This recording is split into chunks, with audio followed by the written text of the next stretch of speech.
ನೀವೆಲ್ಲರೂ ಒಂದು ಕುಟುಂಬವಾಗಿ, ಒಂದು ತಂಡವಾಗಿ 7 ದಿವಸಗಳ ಕಾಲ ಈ ಗ್ರಾಮದಲ್ಲಿ ಬದುಕಬೇಕು. ನಿಮ್ಮ ಪ್ರೆಸೆನ್ಸ್ ಈ ಗ್ರಾಮದವರಿಗೆ ಫೀಲ್ ಆಗಬೇಕು. ಆ್ಯಂಡ್ ಈ ಗ್ರಾಮದಲ್ಲಿ 7 ದಿನ ಇರುವ ಮೂಲಕ ನೀವು ಒಂದು NSS ಧ್ಯೇಯೋದ್ದೇಶಗಳನ್ನು ಜಾರಿಗೆ ತರುವುದು, ಇನ್ನೊಂದು ಈಗಾಗಲೇ ನಾವು ಏನು ಪ್ಲ್ಯಾನ್ ಮಾಡ್ಕೊಂಡಿದ್ದೀವಿ, ಈ ಸುತ್ತಮುತ್ತ ಇರುವ ಜನತೆಯಿಂದ, ಈ ಪರಿಸರದಿಂದ ನೀವು ಕಲಿಯೋದು ಸಾಕಷ್ಟು ಇರುತ್ತೆ. ಅದನ್ನೆಲ್ಲ ನೀವು ಈ 7 ದಿವಸ ಕಲಿತು ನಮ್ಮ ಅಧ್ಯಾಪಕರಿಗೆ ಅದರ ಫಲಿತವನ್ನು ತೋರಿಸ್ಬೇಕು. ಇಲ್ಲಿನ ಲೋಕಲ್ ಪವರ್ ಪಾಲಿಟಿಕ್ಸ್ ಇರ್ಬೋದು, ಪವರ್ ಡೈನಮಿಕ್ಸ್ ಇರ್ಬೋದು, ಸೋಷಿಯಲ್ ಡೈನಮಿಕ್ಸ್ ಇರ್ಬೋದು, ಬೇರೆ ಬೇರೆ ರೀತಿಯ ವ್ಯವಸ್ಥೆಗಳಿರ್ತವೆ, ಕುಟುಂಬ ವ್ಯವಸ್ಥೆಗಳಿರ್ತವೆ, ಹಬ್ಬ ಹರಿದಿನಗಳ ಬೇರೆ ಬೇರೆ ಆಚಾರ ವಿಚಾರಗಳಿರ್ತವೆ, ಪರಿಸರ ವ್ಯವಸ್ಥೆ ಇರುತ್ತೆ, ಗಂಡು ಹೆಣ್ಣಿನ ಸಂಬಂಧಗಳಲ್ಲಿ ಬೇರೆ ಬೇರೆ ರೀತಿಯ ಆಗುಹೋಗುಗಳು ಇರ್ತವೆ, ರಾಜಕೀಯ ಸಂಬಂಧಗಳಲ್ಲಿ ಬೇರೆ ಬೇರೆ ರೀತಿಯ ಆಗುಹೋಗುಗಳು ಇರ್ತವೆ. ಒಂದು ರೀತಿಯಲ್ಲಿ ಸಮಾಜ ಸೇವೆ ಮತ್ತು ಸಮಾಜ ಸಂಶೋಧನೆ ಇವೆರಡನ್ನು ಬ್ಲೆಂಡ್ ಮಾಡಿದಂತಹ ಈ ದ್ವಿವಿಧ ಉದ್ದೇಶದಿಂದ ಈ ಒಂದು ಶಿಬಿರವನ್ನು ನಾವು ಈ ಸಲ ಆಯೋಜನೆ ಮಾಡಿದ್ದೀವಿ. ಲಾಸ್ಟ್ ಟೈಮ್ ಶಿಬಿರಕ್ಕೂ ಈ ಟೈಮ್ ಶಿಬಿರಕ್ಕೂ ಇರುವ ಬಹಳ ದೊಡ್ಡ ವ್ಯತ್ಯಾಸ ಅದು. ನೀವು ಇಲ್ಲಿನ ಸುತ್ತಮುತ್ತಲಿನ ಸಮಾಜ, ಜನ, ಪರಿಸರ ಇದನ್ನು ಅಧ್ಯಯನ ಮಾಡುವುದಕ್ಕೂ ಬಂದಿದ್ದೀರಿ, ತಿಳಿಯುವುದಕ್ಕೂ ಬಂದಿದ್ದೀರಿ, ಹಾಗೆಯೇ ಶ್ರಮದಾನ ಮಾಡುವುದಕ್ಕೂ ಬಂದಿದ್ದೀರಿ. ಇಲ್ಲಿರುವಂತಹ ಬೇರೆ ಬೇರೆ ಸ್ಥಿತಿಗಳನ್ನು ಅಲ್ಪ ಸ್ವಲ್ಪ 7 ದಿವಸದಲ್ಲಿ ಎಷ್ಟು ಬದಲಾಯಿಸೋದಕ್ಕೆ ಸಾಧ್ಯವೋ ಅಷ್ಟನ್ನು, ನಿಮಗೆ ಏನು ಸಾಧ್ಯ ಆಗುತ್ತೋ ಅಷ್ಟನ್ನು ಈ ಬದಲಾವಣೆಯನ್ನು ಇಲ್ಲಿ ಉಂಟು ಮಾಡಲಿಕ್ಕೆ ಇವರೆಲ್ಲ ಬಂದಿದ್ದಾರೆ ಸರ್.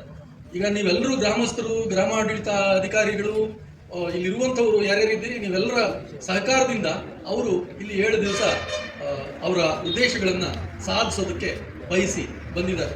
ಒಂದು ರೀತಿಯಿಂದ ನಮ್ಮ ಉದ್ದೇಶ ಶ್ರಮದಾನ, ಸಂಶೋಧನೆ, ಸಾಮಾಜಿಕ ಸಂಘಟನೆಯ ಅಧ್ಯಯನ, ಅದ್ರ ಜೊತೆಗೆ ಮನರಂಜನೆ ಕೂಡ.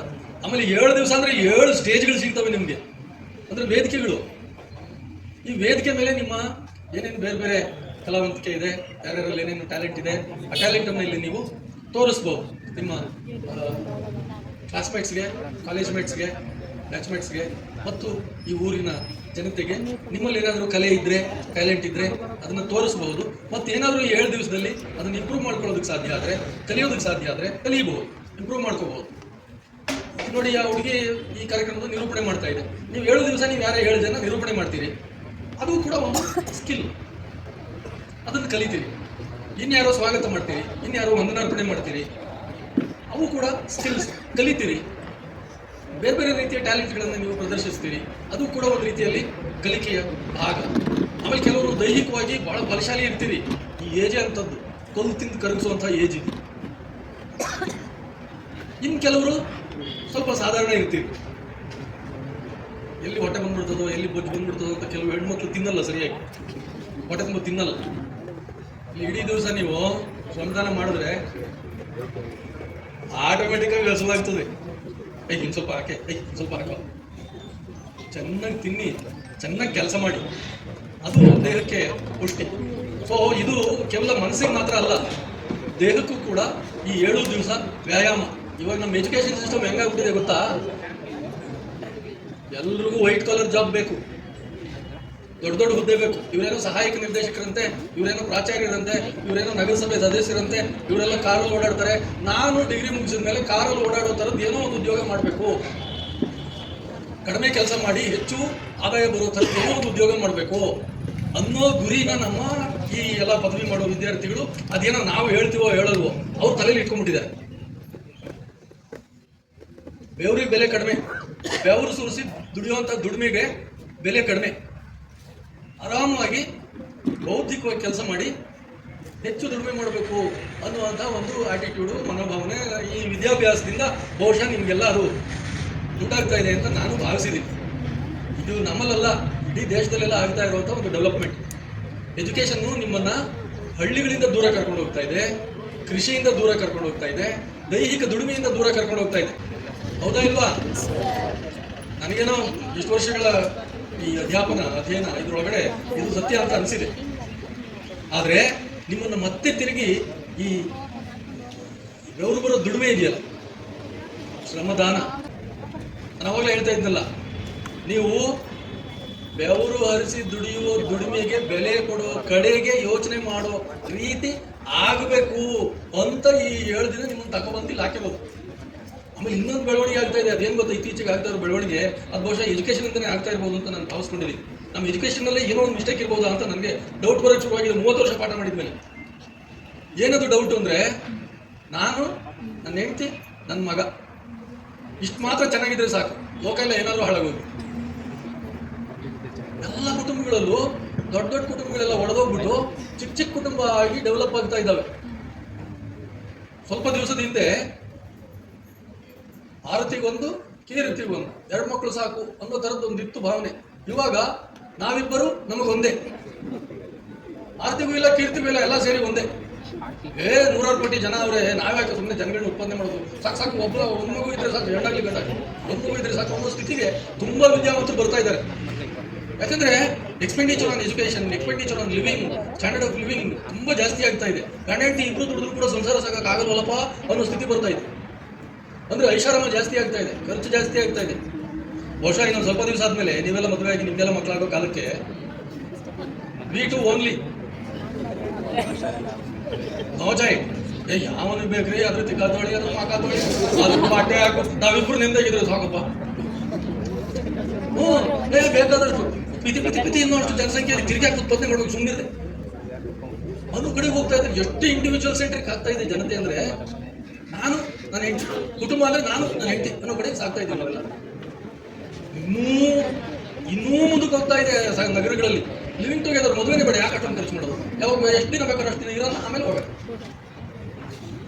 ಇವಳು ಚೆನ್ನಾಗಿಲ್ವಾ ಅವಳು ಬಿಡು, ಅವಳು ಬಿಡು, ಅವಳು ಚೆನ್ನಾಗಿಲ್ವಾ ಅವಳು ಬಿಡು, ಇನ್ನೊಬ್ಳು ಬಿಡು, ಅವ್ನು ಚೆನ್ನಾಗಿಲ್ವಾ ಅವ್ನು ಬಿಡು, ಇನ್ನೊಬ್ಳು ಬಿಡು. ಕುಟುಂಬನೇ ಹೊಡೆದೋಗ್ತಾ ಇದೆ. ಇದು ಕಾರಣಗಳೇನು ಅಂತ ಅಧ್ಯಯನ ಮಾಡಿದ್ದೀವಿ.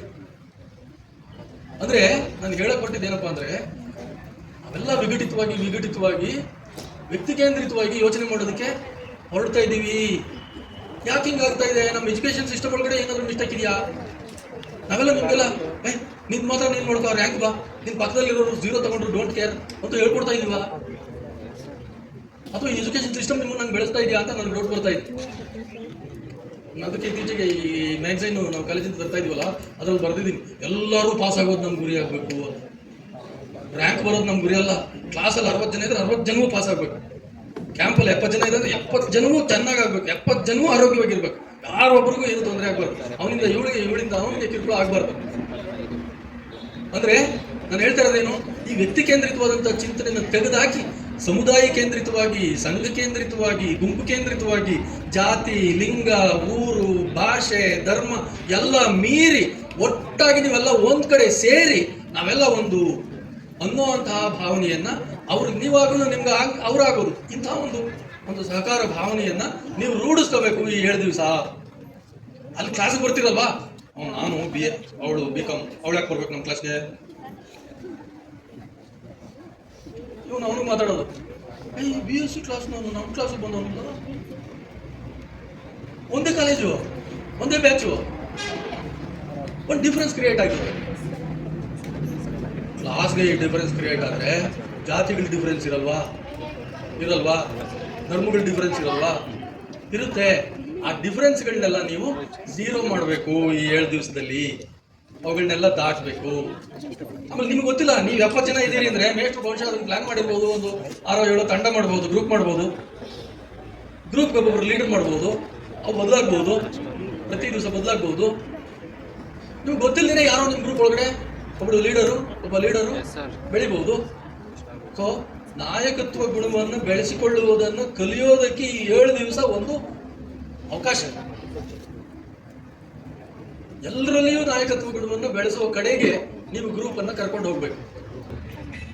ಒಂದು ನಿರ್ದಿಷ್ಟವಾದಂತಹ ಭೌಗೋಳಿಕ ಪ್ರದೇಶದಲ್ಲಿ ನೀವೇನನ್ನು ಕಲಿಬಹುದು ಅದನ್ನು ಕಲೀರಿ. ಅಂದ್ರೆ ನೀವು ಕ್ಲಾಸ್ ರೂಮಲ್ಲಿ ಕಲಿತೀರಲ್ಲ, ನಿಮ್ಗೆ ಸಿಲೆಬಸ್ ಏನೋ ಇರ್ತದಲ್ಲ.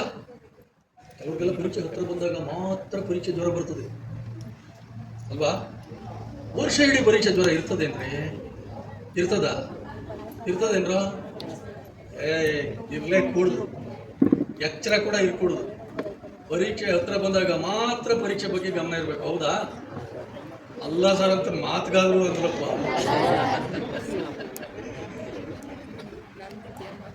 ಅಂದ್ರೆ ಕಲಿಯೋದಿದೆಯಲ್ಲ, ಕಲಿಯೋದು ಸಿಲೆಬಸ್ ನಲ್ಲಿ ಮಾತ್ರ ಇರಲ್ಲ, ಅದರ ಆಚೆಗೆ ಲೋಕದಾಗ ಇರ್ತದೆ, ಜಗತ್ನಾಗ ಇರ್ತದೆ.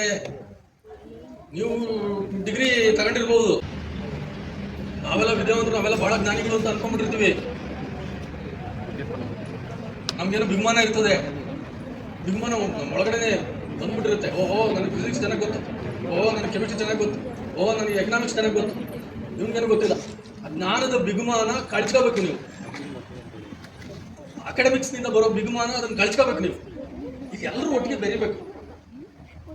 ಎಲ್ಲರ ಹತ್ರನೂ ಕಲಿಯೋ ಅನುಭವಗಳಿರ್ತವೆ. ಅವ್ರವ್ರ ವಯಸ್ಸಿಗೆ ಅವ್ರವ್ರಿಗೆ 108 ಥರದ ಅನುಭವಗಳಾಗಿರ್ತವೆ. ನೀವು ಚಿಕ್ಕ ವಯಸ್ಸು, ನೀವು ಕಲಿಬೇಕು. ಸೊ ನೀವು ಇಲ್ಲಿ ಬಂದಿರೋದು ಕೇವಲ ಶ್ರಮದಾನಕ್ಕಲ್ಲ, ಆ ಥರದ ಕಲಿಕೆನ ಆಗಿ ಮಾಡ್ಕೊಳ್ಳೋದಕ್ಕೆ. Each and every second is a time to learn. ನಿಮ್ಮ ತಿಳುವಳಿಕೆ ವಿಸ್ತಾರ ಆಗೋದೇ ಹಾಗೆ ಬೇರೆ ಬೇರೆ ಅನುಭವಗಳಿಗೆ ನೀವು ತೆರ್ಕೊಳ್ಳೋ ಮೂಲಕ. ನಾವೆಲ್ಲ PUC ಇದ್ದಾಗ, ಡಿಗ್ರಿಲಿದ್ದಾಗ ಹೀಗೆ NSS ಕ್ಯಾಂಪಿಗೆ ಹೋಗಿದ್ವಿ. ನಾವು ಅವಾಗ ಏನು ಮಾಡ್ತಿದ್ವಿ ಗೊತ್ತಾ ಸರ್? ನಾವು ಬರೀ ಎಂಟರ್ಟೈನ್ಮೆಂಟ್ ಅಂತ ತಗೊಳ್ತಾ ಇದ್ವಿ. ಈಗ ನಮಗೆ ಅದನ್ನ ಇನ್ಯಾವ ರೀತಿಯಲ್ಲಿ ಬೇರೆ ಥರ ಬಳಸ್ಬೋದಾಗಿತ್ತು ಅಂತ ಈಗ ಅನಿಸ್ತಾ ಇದೆ. ನಮ್ಗೆ ರಾತ್ರಿ ಎಲ್ಲ ನಿದ್ದೆ ಮಾಡ್ತಾ ಇರಲಿಲ್ಲ. ಮಾತು ಮಾತು ಮಾತು ಮಾತು, ಜೋಕು ಜೋಕು ಜೋಕು.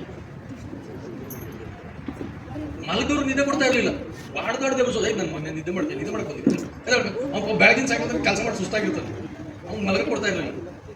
ಬರೀ ಮನೋರಂಜನೆ ಮನೋರಂಜನೆ ಮನೋರಂಜನೆ ಮನೋರಂಜನೆ ಹಿಂದೆ ಓಡೋದು ಬಿಟ್ಟು ಕಲಿಕೆಯ ಹಿಂದೆ ನೀವು ಇಲ್ಲಿ 7 ದಿವಸ ಹೋಗ್ಬೇಕು. ನಾನು ಹೇಳೋದೇನೋ, ಯಾರು ಮೇಷ್ಟ್ರು ಬಂದರು, ಅಧ್ಯಕ್ಷರು ಭಾಷಣ ಮಾಡಪ್ಪ, ಒಂದು 2 ನಿಮಿಷ ಆದರೆ ಓ ಚರಿಸ್ತಾವನೆ ಕಣ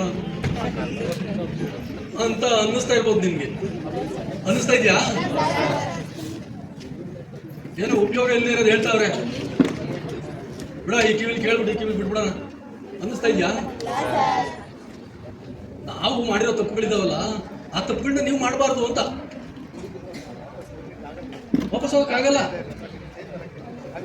ಆಗಲ್ಲ. ನಾವೇನು ಬಹಳ ದೊಡ್ಡ ಸಾಧನೆ ಮಾಡಿಬಿಟ್ವಿ ನಾವು NSS ಕ್ಯಾಂಪಿಗೆ ಹೋಗಿದ್ದಲ್ಲ. ನಾನು 8 ವರ್ಷ NSS ಆಫೀಸರ್ ಕೆಲಸ ಮಾಡಿದ್ದೀನಿ, ಅಲ್ಲೂ ಕೆಲಸ ಮಾಡಿದ್ದೀನಿ, ಅಲ್ಲೂ ಕೆಲಸ ಮಾಡಿದ್ದೀನಿ. ಕೆಲವೊಮ್ಮೆ ನಾವೇನು ಮಾಡ್ತೀವಿ ಅಂದರೆ, ಕೆಲಸ ಮಾಡೋದಕ್ಕೆ ಹಿಂಜರಿಬಾರದು. ಕೆಲಸದಲ್ಲಿ ಯಾವುದು ಚಿಕ್ಕದಲ್ಲ, ಯಾವುದು ದೊಡ್ಡದಲ್ಲ, ಯಾವುದು ಮೇಲಲ್ಲ, ಯಾವುದು ಕೀಳಲ್ಲ. ವ್ಯಕ್ತಿಗಳಲ್ಲಿ, ಜಾತಿಗಳಲ್ಲಿ, ಧರ್ಮಗಳಲ್ಲಿ, ಭಾಷೆಗಳಲ್ಲಿ ಹೇಗೆ ಯಾವುದು ಮೇಲಲ್ಲ ಕೀಳಲ್ವೋ ಹಾಗೆ ಕೆಲಸದಲ್ಲೂ ಯಾವುದು ಕೀಳಲ್ಲ, ಯಾವುದು ಮೇಲಲ್ಲ. ಎಲ್ಲ ಕೆಲಸಗಳನ್ನು ಈಕ್ವಲ್ ಆಗಿ ನೋಡ್ಬೇಕು. ಯಾರೋ ಒಬ್ರು ಹಾಲು ಕರಿತಾರ, ಯಾರೋ ಒಬ್ರು ಹೊಲ ಉಳ್ತಾರ, ಯಾರೋ ಒಬ್ರು ಕಸ ಗುಡಿಸ್ತಾರ, ಯಾರೋ ಒಬ್ರು ಆಟೋ ಓಡಿಸ್ತಾರ, ಯಾರೋ ಒಬ್ರು ಪಾಠ ಮಾಡ್ತಾರ. ಅವರವರ ಕೆಲಸದ ಘನತೆ ಅವರವರಿಗೆ ಇರ್ತದೆ. ಹೊಟ್ಟೆ ಪಡೆದು ನಾವೇನೋ ಮಾಡ್ತೀವಿ. ಹಂಗೆ ನೀವುಗಳು ಈ ಕೆಲಸಗಳಲ್ಲಿ ಇರುವಂತಹ ಈ ತಾರತಮ್ಯ ಇದೆಯಲ್ಲ, ಅವನೇನು ಆಟೋ ಡ್ರೈವರು, ನಾನು ಪ್ರೊಫೆಸರು, ನಾನು ಆಫೀಸರು, ಇದನ್ನ ಮೊದಲು ತಲೆಯಿಂದ ತೆಗೆದಾಕ್ಬೇಕು. ನಾನು ಅವಾಗಲೇ ಒಂದು ಮಾತು ಶುರು ಮಾಡಿದೆ, ಸ್ವಲ್ಪ ಡಿವೇಟ್ ಆದೆ. ನಮ್ಮ ಸಮಾಜ ಹೆಂಗೆ ಡೆವಲಪ್ ಆಗ್ತಾ ಇದೆ ಅಂತ ಹೇಳ್ತಾ ಇದ್ನಲ್ಲ, ಇವಾಗ ಕೃಷಿಯಿಂದ ದೂರ ಹೋಗ್ತಾ ಇದ್ದಾರೆ ಸರ್. ಇಡೀ ಜಗತ್ತಲ್ಲಿ ಸೃಷ್ಟಿಯಾಗ್ತಾ ಇರೋ ಉದ್ಯೋಗಗಳಲ್ಲಿ ಸರ್ಕಾರಿ ಉದ್ಯೋಗಗಳಿರೋದು ಕೇವಲ 3% ಸರ್. 3% ಅಷ್ಟೇ ಇರೋದು ಉದ್ಯೋಗ, 3% ಅಷ್ಟೇ. ಇನ್ನು 97% ಎಲ್ಲ ಪ್ರೈವೇಟ್ ಆ್ಯಂಡ್ ಅಗ್ರಿಕಲ್ಚರಲ್ ಏರಿಯಾ. ಇವತ್ತು ಹಳ್ಳಿಯಿಂದನೇ ನೀವೆಲ್ಲ ಬಂದಿರೋದು, ಆದರೆ ಹಳ್ಳಿಯಿಂದ ದೂರ ಹೋಗ್ತಾ ಇದ್ದೀರಾ ವಿದ್ಯಾವಂತರಾಗಿ, ಕೃಷಿಯಿಂದ ದೂರ ಹೋಗ್ತಾ ಇದ್ದೀರಾ. ನಮಗೆ ತಲೆ ಒಳಗಡೆ ಈ ಎಜುಕೇಷನ್ ಸಿಸ್ಟಮು ಎಂಥ ಗೊಬ್ಬರ ಎಲ್ಲ ತುಂಬಿಟ್ಟಿದೆ ಅಂದರೆ, ಕೈಗಾರಿಕೆ ಅಂದ್ರೆ ಅದು ಬೇರೆ. ಇವತ್ತು ಹಂಗೆಲ್ಲ ಪರಿಸ್ಥಿತಿ ಕಲ್ಸ್ಕೊಂಡ್ಬಿಟ್ಟದೆ ಎಲ್ಲ. ಕೃಷಿನೂ ಕೂಡ ಇಂಡಸ್ಟ್ರಿಯಲೈಸ್ ಆಗ್ತಾ ಇದೆ. ಕೋಲಾರನೇ ಅದಕ್ಕೊಂದು ಬೆಸ್ಟ್ ಎಕ್ಸಾಂಪಲು. ಫ್ಲವರಿಕಲ್ಚರ್ ಅಂತೆ, ಹಾರ್ಟಿಕಲ್ಚರ್ ಅಂತೆ, ಪೌಲ್ಟ್ರಿ ಅಂತೆ, ಎಲ್ಲ ಇಂಡಸ್ಟ್ರಿಯಲೈಸ್ ಆಗ್ತಾ ಇದೆ. ಕೋಲ್ಡ್ ಸ್ಟೋರೇಜ್ಗಳು ಅತಿ ಹೆಚ್ಚು ಕೋಲ್ಡ್ ಸ್ಟೋರೇಜ್ಗಳು ಈ ದಕ್ಷಿಣ ಕರ್ನಾಟಕ ಭಾಗದಲ್ಲಿ ಕೋಲಾರದಲ್ಲಿ ಇದ್ದಾವೆ. ಲೋಡ್ಗಟ್ಟಲೆ ತರಕಾರಿಗಳನ್ನ ಬೆಳೆಯೋರು ಕೋಲಾರದವರು. ಸಾವಿರಾರು ಅಡಿಯ ಆಳಕ್ಕೆ ನೀರು ಭೂಮಿನಲ್ಲಿ ಹೋಗಿರೋದು ಕೋಲಾರದಲ್ಲಿ. ಪ್ರಗತಿಪರ ಕೃಷಿಕರು ಹೆಚ್ಚು ಕೋಲಾರದಲ್ಲಿದ್ದಾರೆ. ಅಂದ್ರೆ ಅಪ್ಪ ನೀವು 7 ದಿವಸ ಇಲ್ಲೆಲ್ಲ ಬಂದು ಈ ಪಾಯಿಂಟ್ ಅನ್ನು ಸ್ವಲ್ಪ ಯೋಚನೆ ಮಾಡಿ ಅಂತ ಹೇಳ್ತಾ ಇದ್ದೀನಿ. ನಿಮ್ಗೇನು ಯಾರು ಕರೆದ್ಬಿಟ್ಟು ರೆಡ್ ಕಾರ್ಪೆಟ್ ಹಾಕಿ ಡಿಗ್ರಿ ಮುಗಿದ ಕೂಡಲೇ ಬಾರಣ್ಣ ನಿಮ್ಗೆ 1 ಲಕ್ಷದ 1.5 ಲಕ್ಷದ ಕೆಲಸ ಕೊಡ್ತೀನಿ ಅಂತ ಕೊಡಲ್ಲ. ಕೃಷಿಗೆ ವಾಪಸ್ ಹೋಗೋದನ್ನ ಯೋಚನೆ ಮಾಡಿ. ನಮ್ಮ ತಾತ ಮುತ್ತಾತಂದ್ರೆಲ್ಲ ನೆಮ್ಮದಿಯಾಗಿದ್ರು, ಸರಳವಾಗಿ ಬದುಕೊಂಡು ಸರಳವಾಗಿ ಬದುಕೊಂಡು ಐಷಾರಾಮಿ ಆಸೆ ಇಲ್ಲದೆ ನೆಮ್ಮದಿಯಾಗಿರೋದು ಹೆಂಗೆ ಅಂತ ಈ ಮಕ್ಕಳಿಗೆ 7 ದಿವಸದಲ್ಲಿ ಒಂಚೂರು ಅವರವರೇ ತಿಳ್ಕೊಳ್ಳೋಕೆ ಹೇಳಿ. ಕೃಷಿಗೆ ನೀವೆಲ್ಲರೂ ವಾಪಸ್ ಹೋಗೋದಕ್ಕೆ ಯೋಚನೆ ಮಾಡಿ. ನಿಮ್ಗೆ ಯಾರೋ ಕರೆಕ್ಟ್ ಕೆಲಸ ಮಾಡೋರು ಇರಲ್ಲ. ಯಾವುದೋ ಪ್ರೈವೇಟ್ ಕಂಪನಿಗೆ ಹೋಗಿ ಅಲ್ಲಿ ಅವ್ರ ಕೈ ಕೆಳಗೆ ಕೆಲಸ ಮಾಡಬೇಕು 10,000ಕ್ಕೆ 15,000ಕ್ಕೆ 20,000ಕ್ಕೆ ಅಂತ ನೀವು ತಲೆನೇ ಕೆಡಿಸ್ಕೊಬೇಡಿ. ಇವಾಗೆಲ್ಲ ಹೆಂಗಾಗ್ತಾ ಇದೆ ಅಂದ್ರೆ ಮಾಡರ್ನ್ ಸ್ಲೇವರಿ. 10,000ಕ್ಕೆ 15,000ಕ್ಕೆ ಎಂಜಿನಿಯರಿಂಗ್ ಗ್ರಾಜುಯೇಟ್ಸ್ ಕೆಲಸ ಮಾಡ್ತಾ ಇದ್ದಾರೆ ಪ್ರೈವೇಟ್ ಕಂಪನಿಗಳಲ್ಲಿ. 15,000 ತಿಂಗಳಿಗೆ. ಸುಮ್ಮನೆ ನರಸಾಪುರ ಇಂಡಸ್ಟ್ರಿಯಲ್ ಏರಿಯಾಗೆ ಹೋಗಿ ಅಲ್ಲಿ ಯಾವ್ದಾದ್ರು ಒಂದು ಫ್ಯಾಕ್ಟ್ರಿಗೆ ಹೋಗಿ ಎಷ್ಟು ಕೊಡ್ತಾರೆ ಸಂಬಳ ನಿಮಗೆ? ಡಿಗ್ರಿ ಮಾಡಿದ್ರು ಕೂಡ ನಿಮ್ಗೆ ಕೊಡೋದು 15,000, 16,000, 18,000, 20,000. ಅದು ಯಾವುದೋ HR ಮ್ಯಾನೇಜಿಂಗ್ ಕಂಪ್ನಿ ಒಂದು ಇರ್ತದೆ, ಪೇರೋಲ್ ಅವ್ರ ಹತ್ರ ಇರ್ತದೆ. ಇಂಡಸ್ಟ್ರಿ ಅವ್ರಿಗೆ ಸಂಬಳ ಕೊಡ್ತಾನೆ, ಅವ್ರು ನಿಮಗೆ ಸಂಬಳ ಕೊಡ್ತಾರೆ. ನಿಮ್ಮ ಹತ್ರ ದುಡ್ಸ್ಕೊಂಡು ತಿಂಗಳಿಗೆ ನಿಮ್ಗೆ 1,000, 2,000 ನಿಮ್ಮ ಸಂಬಳದಲ್ಲಿ ಕದರ್ಸ್ಕೊಂಡು ನಿಮ್ಮ ಪೇರೋಲ್ ಅವನು ಇಟ್ಕೊಂಡು ಅವ್ನು ನಿಮಗೆ ಇಂಡಸ್ಟ್ರಿ ಕೊಡೋದಕ್ಕಿಂತ ಒಂದು 2,000 ಕಡಿಮೆ ಸಂಬಳ ಕೊಡ್ತಾನೆ. ಯಾಕೆ ಬೇಕು ಈ ಜೀತ? ಒಂದು ಅಂಗೈಯಾಗಲ್ಲ ನಿಮ್ಮ ಅಪ್ಪ ಸಂಪಾದನೆ ಮಾಡೋದು, ನಿಮ್ಮ ಅಮ್ಮ ಸಂಪಾದನೆ ಮಾಡಿರೋ ಭೂಮಿ ಇದ್ರೆ ಕೃಷಿ ಮಾಡೋಕ್ಕೆ ಯೋಚನೆ ಮಾಡಿ. ನಿಮ್ಗೆ ಆ ಥರದ ಒಂದು ಎಕ್ಸ್ಟೆನ್ಷನ್ ಇಂಥ ಕ್ಯಾಂಪ್ಗಳಿಂದ ಸಿಗಲಿ ಅನ್ನೋದು ನನ್ನ ಅಪೇಕ್ಷೆ. ಆ ಥರದೊಂದು ಆಲೋಚನೆ ನಿಮ್ಗೆ ಸಿಗಲಿ ಅನ್ನೋದು ನನ್ನ ಅಪೇಕ್ಷೆ. ಡಿಗ್ರಿ ಮಾಡಿದ ಕ್ಷಣಕ್ಕೆ ಅಲ್ಲಿ ಬಂದು ಪದವಿ ತಗೊಂಡ ಕ್ಷಣಕ್ಕೆ ನೀವೆಲ್ಲ ಏನು ಆಫೀಸರ್ಗಳಾಗ್ಬಿಡಲ್ಲ. ಕೃಷಿಗೆ ಬಂದ ಕ್ಷಣಕ್ಕೆ ಅವ್ರೇನು ಕಡಿಮೆ ಅಲ್ಲ, ಸರಳವಾಗಿ ಬದುಕೋದು ತಪ್ಪೇನಲ್ಲ. ನಾನೇ ತುಂಬಾ ಸಲ ನೀವು ನೋಡಿರ್ಬೇಕು, ಕಾಲೇಜ್ಗೆ ರೆಗ್ಯುಲರ್ ಕಾರಲ್ಲಿ ಬರಲ್ಲ, ಕೆಲಸ ನಡ್ಕೊಂಬರ್ತೀನಿ, ನಿಮ್ಮ ಜೊತೆ ಹುಡುಗರ ಜೊತೆ ನಡ್ಕೊಂಬರ್ತೀನಿ, ನೋಡಿರ್ಬೇಕು ನೀವು. ಬರೀ ನಾವು ಮಾತಾಡ್ತಾ ಇಲ್ಲ, ನಾವು ಬದುಕ್ತಾ ಇದ್ದೀವಿ. ಇಲ್ಲೂ ಕೂಡ ಜನ ಆ ಥರ ಬದುಕ್ತಾ ಇರೋರು ಇರ್ತಾರೆ. ಸೊ ನೀವು ಬದುಕು ಕಟ್ಕೊಳ್ಳೋಕೆ 7 ದಿವಸದಿಂದ ಭಿನ್ನವಾಗಿ ಏನು ಯೋಚನೆ ಮಾಡ್ಬೋದು, ಯೋಚನೆ ಮಾಡಿ ಅಂತ ಹೇಳ್ತಾ ಇನ್ನು ಹೆಚ್ಚು ಮಾತಾಡೋದಿಲ್ಲ ನಾನು. ನೀವೆಲ್ಲರೂ ಕಲೀರಿ, ದುಡೀರಿ, ಸಂಶೋಧನೆ ಮಾಡಿ, ಜ್ಞಾನ ಪಡೀರಿ, ಹಾಗೇನೆ ಎಂಜಾಯು ಮಾಡಿ. Okay okay sir, thank you.